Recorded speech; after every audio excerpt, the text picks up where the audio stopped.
2005 में 2005 में मेरी उम्र 18 साल की मुश्किल से थी। 18 साल की उम्र के अंदर दोस्तों इस बिजनेस को जब मैं जुड़ा था, सिक्योर लाइफ सन 2000 के अंदर श्री राजीव चतुर्वेदी जी ने ज्वाइन किया। ध्यान से समझना मेरी एक बात को, और शायद आपको विजन दिखेगा, क्योंकि आज 12 साल का समय बिताने के बाद शायद मैं एक ही बात बोलूंगा कि शायद सर ने वो विजन लिया था।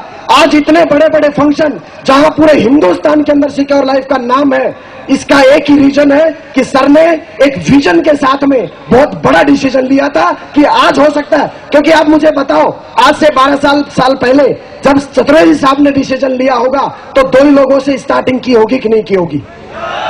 जवाब दीजिए मेरे दोस्त।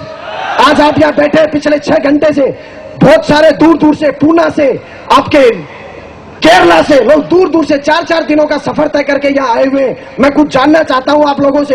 बहुत सारे लोग अभी इन कुर्सियों पर बैठने के बाद भी विश्वास नहीं कर रहे होंगे। बड़ा दुख होता है कि यार आदमी को बिलीव क्यों नहीं होता। अरे मैं बताता हूं आपको, 12 साल पहले जब सर ने डिसीजन लिया था, उस समय भी 2 लोगों की ज्वाइनिंग कराई होगी, यस और नो? आज सर का नेटवर्क लाखों का है, आज समय नहीं मिल पाता। उसका कारण यह है कि 12 साल से लगातार सर ने काम किया तरीके से, विजन देखा कि लोग आने वाले समय में हमारे इस क्रांति का हिस्सा बनेंगे। दोस्तों, जब चतुर्वेदी साहब ने डिसीजन लिया था, आप जानना चाहेंगे मेरी उम्र उस समय क्या थी? जानना चाहेंगे? आपको विश्वास नहीं होगा, आपको शायद बिलीव नहीं होगा। 14 साल किसको बोलते हैं बताओ मुझे आप? 14 साल का था मैं। 14 साल का भी शायद कंप्लीट नहीं हुआ हूँ। 8वीं 9वीं में पढ़ता था। एक छोटा सा बच्चा जो 8वीं 9वीं में पढ़ता है, शायद उसके सपने हैं कि वो आरएस बने, आईएएस बने। शायद उसने कभी ये नहीं सोचा होगा कि वो सिक्योर लाइफ में जाएगा। लेकिन चतुर्वेदी साहब ने इस बात का अंदाजा लगा लिया होगा शायद कि जो बच्चा आज 8वीं क्लास में है सन 2000 में, 5 साल बाद बताइए मुझे वो 17-18 साल का होगा कि नहीं होगा? होगा कि नहीं होगा? तो 5-7 साल के बाद ही तो वो आदमी डिसीजन लेगा, यस और नो? दोस्तों, उसके 4-5 साल बाद हमने डिसीजन लिया। यदि सर को मना किया गया, केवल साहब को मना किया गया, उस समय ये भी बिजनेस को छोड़ जाते तो हम डिसीजन लेते क्या? आज वही बात मैं आपको बोलना चाहता हूं। यदि आज आपने डिसीजन लिया तो आने वाले समय में जो लोग पेट में है, जिन्होंने जन्म भी नहीं लिया है, 18 साल के बाद, साला 18 का होगा कि नहीं होगा वो आदमी? क्या वो आइटम धरती पेट में ही पड़ा रहेगा? बताओ ना मुझे। लेकिन जो आदमी आज 1 दिन का है, 1 दिन का, शायद कल ही किसी के पेट में आया हो गया हो, वो आदमी बेचारा 18 साल तक जो रुकेगा, वो ही आदमी के साथ वो आदमी आएगा जो अभी पेट में जिसने जन्म लिया है। लेकिन जो आदमी बिजनेस को छोड़ के चला जाएगा, उसका क्या होगा? विजन चाहिए दोस्तों, और वो दूरदृष्टि। आप लोगों को इन फंक्शनों में आने के बाद 2 ऑप्शन आपके सामने आएंगे।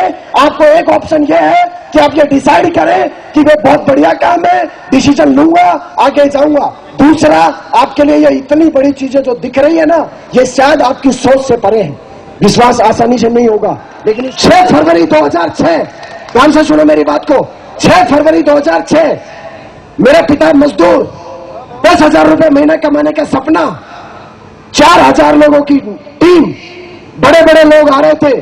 चतुर्वेदी साहब की बात तो छोड़ो भैया, वहां का एक सिल्वर आदमी हमें जानता नहीं था, चप्पल पैरों में थी, जयपुर के अंदर जयगढ़ फोर्ट में इतना बड़ा इवेंट चतुर्वेदी साहब ने माइक लिया था और एक ही बात बोला था, क्या आप डायमंड जाना चाहते हो? दोस्तों, मुझे नहीं पता, क्योंकि उस समय 6,000 लोग सब डिसीजन लेते तो 7 डायमंड बनते। सिल्वर भी थे, जिनको 20-20 दिन हो गया था वो भी थे। मैंने चप्पल पहन रखी थी, टी-शर्ट था, पीछे बैठा हुआ था, एक ही डिसीजन था। जब ये आदमी बोल रहा है, मैंने कहा यार, क्योंकि पीछे बैठा है ना आदमी, तो वहां मैंने लगा यार ये आदमी इतनी उम्र ले चुका है, ये आदमी झूठ नहीं बोल सकता, कहीं ना कहीं बात में सच्चाई है। योगेश, एक बार डिसीजन ले। दोस्तों, वहां डिसीजन लिया, वहां हमारे दिमाग से, सोच से परे था वो काम, लेकिन दोस्तों डिसीजन लिया, लगातार चलते रहे। तो बताइए, समय ने, सिस्टम ने और हमारे आदर्श लोगों ने, बताओ डायमंड बनाया कि नहीं बनाया? बनाया कि नहीं बनाया? बनाया कि नहीं बनाया? जब साला इस योगेश यादव का नंबर आ सकता है तो किसी भी एंगल में आ जा, मेरे से हर एंगल में आप बढ़िया हैं। मेरा नंबर आया तो तुम्हारा नंबर भी आएगा। लेकिन तुम बोलते हो ना, आज तो सिक्योर लाइफ में ज्वाइन हुआ हूं, कल ही लाख का चेक चाहिए।